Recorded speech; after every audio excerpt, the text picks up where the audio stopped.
శుభోదయం.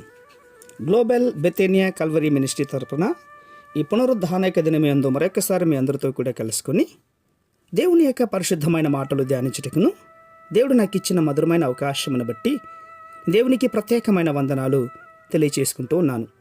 ఈరోజు కూడా పరిశుద్ధమైన గ్రంథంలో నుండి ఒక వాక్యాన్ని చదువుకుందాం. ఆదికాండము 18వ అధ్యాయము 8వ వచనాన్ని నేను చదువుతున్నాను. దయచేసి గమనించమని ప్రభు పేరిట మనవి చేస్తూ ఉన్నాను.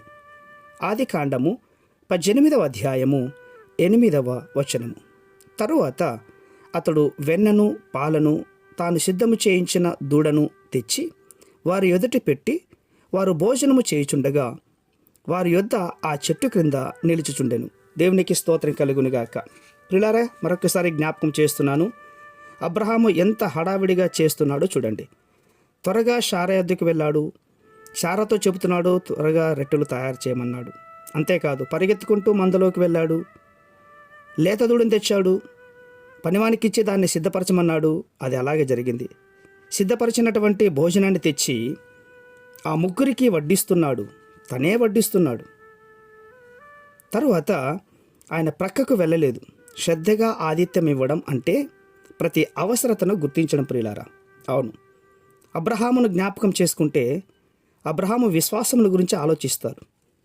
అంత విశ్వాసకి కావడానికి, అంతగా దేవుని చేత దీవించబడడానికి అతనికి ఎన్నో మంచి సుగుణాలు ఉన్నాయి, లక్షణాలు ఉన్నాయి. అందులో ఒకటి ఆతిథ్యం ఇచ్చే గుణం. ఆ ఆతిథ్యం కూడా శ్రద్ధగా ఇస్తున్నాడు. కాబట్టి ఈ దినాన మన జీవితాల్లో కూడా అబ్రహాం వలె మన ఇంటికి వచ్చినటువంటి వారికి శ్రద్ధగా ఆతిథ్యం ఇవ్వడం నేర్చుకుందాం. మనం కూడా అలా చేస్తే ఎంతగానో దీవించబడతాం. కనుక అబ్రహాం ఇంటికి వచ్చినటువంటి ఆ ముగ్గురు అబ్రహాం శ్రద్ధతో ఇచ్చిన ఆతిథ్యమును స్వీకరించిన తర్వాత వారు తిరిగి వెళ్తూ వారిని ఆశీర్వదిస్తున్నారు. చూసారా?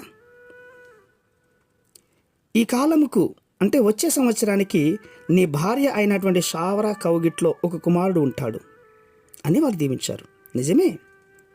తెలియక దేవుని దూతలకు ఆతిథ్యమిచ్చిన అబ్రహాము ఎన్నో సంవత్సరాల నుండి ఎదురు చూస్తున్నటువంటి ఒక గొప్ప కొరత, ఆశ తను తీర్చుకున్నట్లుగా ఇక్కడ కనబడుతుంది. ప్రియులారా, అవును, ఈ సంవత్సరంలో నీకు ఎన్నో ఆశలు ఉండొచ్చు, ఎన్నో కోరికలు ఉండొచ్చు. కానీ ఎందు నిమిత్తమైతే నీ జీవితంలో ఆలస్యమవుతున్నది తెలియదు. కానీ ఎన్నో సందర్భాలు ఇలాంటి ఆతిథ్యం ఇచ్చే అవకాశం మనకు వచ్చినా కూడా చేజేతిలో పోగొట్టుకున్నాం, ఆశీర్వాదాలకు దూరంగా ఉన్నాం. ఒక్కసారి మనంతట మనం ప్రశ్నించుకుందాం. ఈ పునరుద్ధానిక దినములో దేవుని చేత దీవింపబడగా మనం ఉండాలి అంటే ఆతిథ్యాన్ని కూడా మనం గుర్తుపెట్టుకోవాలి. ప్రార్థిస్తున్నాం, సంఘానికి వెళ్తున్నాం, కానుకలు ఇస్తున్నాం, అన్నీ బాగున్నాయి. కానీ ఏదో మనకు కొరత ఉంది. ఆ కొరతను ఈరోజు సరిచేసుకోవడానికి ప్రయత్నం చేద్దాం. అబ్రహాము గారికి ఉన్నటువంటి ఈ గుణాన్ని మనము కలిగి ఉంటే గనక నిశ్చయముగా ఈ సంవత్సరం, ఈ వారంలోనే, అంతెందుకంటే ఈ దినంలోనే దేవుని చేత నీవు బహుగా దీవించి ఆశీర్వాదములు నొందువుదుగాక. పరిశుద్ధమైనటువంటి మా ప్రియ పరలోకపు తండ్రి, ఆతిథ్యం ఈ విషయంలో మాతో ఎంతో సూటిగా మాట్లాడుతున్నారు. ఒకవేళ ఇంతకుముందు మేమైనా ఇట్లాంటి విషయాన్ని కేవలం చేసామో, నిర్లక్ష్యం చేసామో దయతో క్షమించండి. రాబోయే రోజుల్లో మీ యొక్క వాక్యానికి లోబడిన జీవితాన్ని ఈ మాటలు వింటున్న ప్రతి వారికి మీరు అనుగ్రహిస్తున్నందుకు స్తోత్రాలు అర్పించుకుంటూ చిన్న ప్రార్థనను మా రక్షకుడైన యేసుక్రీస్తు ఉన్నతమైన నామంలో దీనముగా అడిగి వేడుకను పొందుతున్నాం మా తండ్రి. ఆమేన్, ఆమేన్, ఆమేన్.